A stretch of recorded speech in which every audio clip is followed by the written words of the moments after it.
pagi Bu Yulia dan teman-teman. Hari ini Fasli akan menjelaskan tentang ringkasan tema 1, subtema 1, pembelajaran 1, kelas 6 yang berjudul Tumbuhan Sahabatku. Fasli mulai ya teman-teman. Tanaman jagung merupakan salah satu makanan pokok di berbagai negara, salah satunya di Indonesia. Pulau Madura menjadikan jagung sebagai makanan pokoknya. Jagung merupakan salah satu tanaman penghasil karbohidrat yang sangat diperlukan oleh tubuh.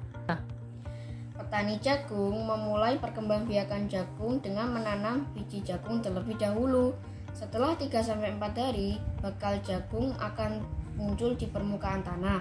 Jagung akan tumbuh besar sekitar 3-3,5 bulan. Pembuahan pada tanaman jagung terjadi ketika tepung sari terbawa angin, kemudian akan jatuh di kepala putik di bagian bawah bunga pada pohon jagung yang lain. Setelah terjadi pembuahan, bunga jagung akan terus berkembang menjadi buah jagung. Buah jagung akan siap dipanen ketika rambut jagung sudah mulai berwarna kecoklatan dan bagian tongkolnya sudah mulai mengering. Sebagian jagung hasil panen untuk dikonsumsi. Sebagian biji jagung yang sudah tua dapat ditanam kembali, begitu seterusnya. Selanjutnya, Fasli akan membahas tentang alat perkembangbiakan pada tumbuhan. Alat perkembangbiakan pada tumbuhan ada 2, yaitu putik yang dikenal sebagai alat perkembangbiakan betina dan benang sari yang dikenal sebagai alat perkembangbiakan jantan. Sedangkan bagian-bagian pada bunga ada 5, yaitu putik, benang sari, mahkota bunga, kelopak bunga, dan tangkai bunga. Perkembangbiakan pada tumbuhan ada 2 macam. Yang pertama adalah perkembangbiakan secara generatif, dan yang kedua adalah perkembangbiakan secara vegetatif.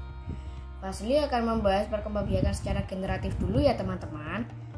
Perkembangbiakan secara generatif adalah perkembangbiakan pada tumbuhan secara kawin yang melalui proses penyerbukan dan pembuahan. Proses penyerbukan adalah proses di mana serbuk sari jatuh ke kepala putik. Proses pembuahan adalah proses perleburan buah gamet yang dapat berupa sel-sel nukleus yang akhirnya membentuk sel-sel tunggal yang berupa zigot. Zigot adalah hasil dari proses pembuahan. Contoh tumbuhan yang proses perkembangbiakannya secara generatif adalah padi, gandum, jagung, mangga, durian, jambu, dan sebagainya. Selanjutnya, Fasli akan membahas tentang negara ASEAN. Bunga yang indah itu selain berfungsi sebagai alat perkembangbiakan, bunga juga dapat berfungsi sebagai hiasan kesenian dan simbol-simbol negara ASEAN, yaitu Persatuan Negara-Negara se-Asia Tenggara.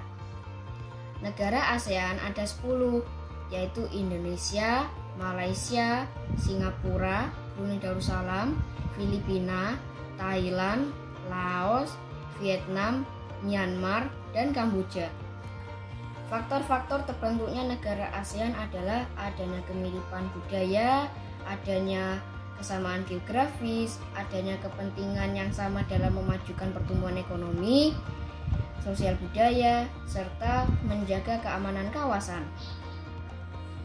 5 tokoh pendiri dan pencetus negara ASEAN adalah Adam Malik dari Indonesia, Tun Abdul Razak dari Malaysia, S. Rajaratnam dari Singapura, Tanat Koman dari Thailand, dan Narciso Ramos dari Filipina.